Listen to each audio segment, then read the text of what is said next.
Yeah, I think it was a walk raw. Oh, sorry, what was that, Elmer Fudd? A walk wall? It was a walk wall? Oh my, oh my god. Okay, sorry. Blah, blah, blah. Blah, blah, blah. Rock wall. Rock wall? Rock wall. It was a rock wall. Okay, you're sure? It wasn't a walk roll? It was a rock wall? No, shut up, stop. I got it. Rock wall. It was a rock wall? Okay, yeah, so she crashed her car into a rock wall, and the funeral's gonna be next week if you can make it. Damn, that sucks. Yeah, I'll try to make it. Stop into your local Chick-fil-A today, and if you're dressed like a cow, you'll get a free entree. If you're dressed like a superhero, you get a free milkshake of any size. If you're dressed like a firefighter, you get free waffle fries. And if you're dressed like my skank of an ex-wife, Meredith, you'll get custody of my children and half of my salary for the rest of my friggin' life. Yo. Been very into my health recently. Really? I'm on this new green drink thing. Yeah, those are supposed to be very good for you. Oh, it's changed my life. Yeah? I have more energy, I'm more attentive, I've been peeing a lot, I'm drinking like 5 bottles a day. That's a lot. Well, it works, alright? I swear by this stuff. What's it called? I don't remember the name exactly, but it's in a green bottle, very sweet. Something about the outdoors, like hills or... Wait, are you talking about Mountain Dew? Yep, that's the one. Very natural, actual dew from real mountains. And you're drinking 5 bottles a day? Yeah, at least. You're gonna die. Well, we're all gonna die eventually, so it's fine, I guess. Yeah, but you're gonna die, like, soon. Yeah, well, peace and love, brother. That doesn't make any sense here. Yo, it sucks that it's raining. Yeah, well, April showers bring May flowers. Yeah, and Mayflowers bring pilgrims. And pilgrims bring those hats with the belt buckles on them. And those hats with the belt buckles on, they bring manufacturing jobs for both hat makers and belt buckle makers. And manufacturing jobs bring more income to working class families. And more income to working class families brings more support to local businesses. And more support to local businesses gives business owners more opportunities to give back to their community by investing in places like public parks and bike trails. And investments in places like public parks and bike trails bring options of fun things to do with our friends and families. Well, when it's not raining. Oh, yeah. Fucking rain. How's it going, guys? You feeling good? Good. Very excited to hear that. Just before I get into it, could I get you guys' opinion on something real quick? My dad's birthday is coming up, and I'm not really sure what to get him. Do you guys think it would be gay for me to get my dad flowers for his birthday? Okay, because my dad's gay, and I want to get him something he'll like. My dad hates that joke. But his boyfriend thinks it's hilarious, so I think I'm in the clear with that one. I'm kidding. My dad isn't actually gay, but sometimes I wish my dad was gay. Because I think that if my dad was gay, I would dress better.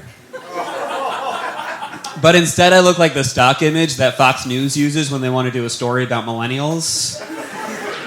Like, my face looks like it belongs above whoever replaced Bill O'Reilly, as he says something like, "Are gender fluid baristas trying to turn your coffee gay?" More on this story at 11. So, probably won't shock you too much to hear that I'm single, just based on everything that I'm dealing with. I think there's a lot of reasons that I'm single, but I think that one of them is that I'm not very confident when approaching women in like a public place, like a bar or a party or something like that. Because I've never been the guy that when a girl sees me, she's like, "Oh shit, he's hot." I'm always more of the guy that if a girl sees me, she's like, "Oh shit." That's it, that's all she says. And like, I get it, I understand, like, I imagine if I approach a girl in a bar, her first thought is, okay, who shaved this Chewbacca and what is he doing here? To which I would say, actually, it would be who shaved this Wookiee. Chewbacca is just one member of the species. Wookiee is the entire species themselves.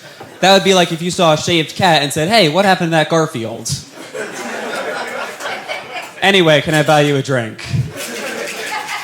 Usually at that point in the night, the answer is no. But, it's not easy being single. I've tried the online dating. Not really for me. I was on Tinder for a little bit. And I matched with this one girl on Tinder, and we started talking, and I asked her what she did. Like, does she work? Is she in school? Because it didn't say in her profile. So I asked her what she did, and she said she recently got kicked out of art school. That's weird, right? Isn't that just me? That's a weird thing to say? Okay, because I managed to say something weirder in response.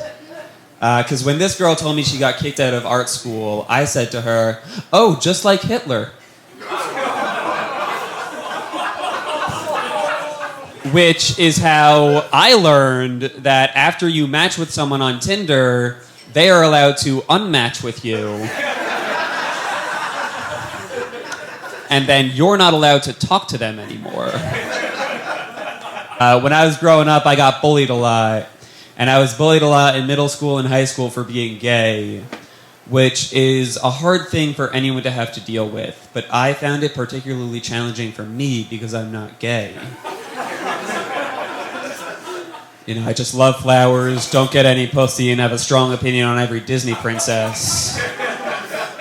So that tended to confuse some people. But, you know, it's not all bad. I recently graduated from college, which is just a fancy way of saying I'm in a lot of debt.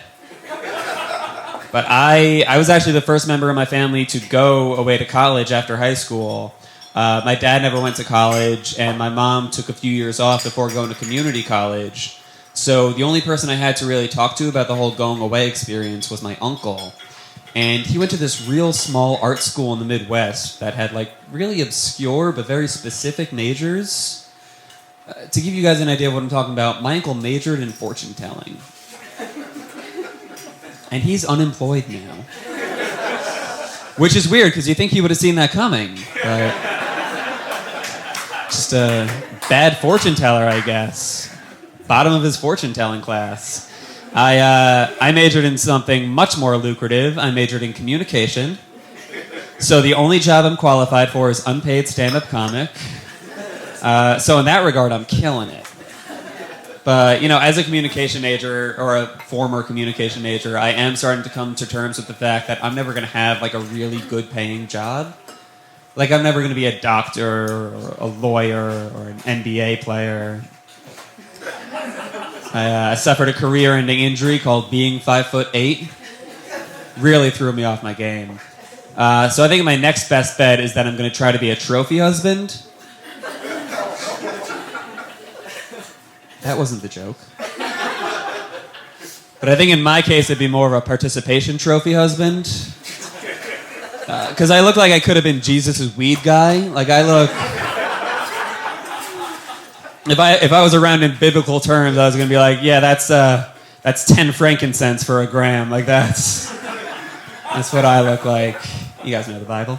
But like I said, I majored in communication, so that's why public speaking is my only skill. I had to take a lot of public speaking classes in college. And in one of the classes I took, we had this project where everyone in the class was assigned a different person in American history that gave some kind of big speech. I was assigned Martin Luther King Jr. You guys familiar? Very famous public, civil rights activist, very powerful public speaker, got us a day off in January. Really, all around great dude, MLK. But as I started to do more research, I started to learn some things about Dr. King that weren't so great. Like I learned that Dr. King cheated on his wife. So much so that one of the enemies of the civil rights movement found out about the affairs he was having and threatened to tell his wife about them if Dr. King didn't stop all the protesting and sit-ins and demonstrations he was doing. But Dr. King was so dedicated to his cause that he came clean to his wife about the affair. And she stayed with him. That's how good of a speaker Martin Luther King was. Are you kidding me? That sounds like the best speech of all time. Like, why are we learning about I Had a Dream? I want to learn about I Had an Affair. Because that thing sounds incredible.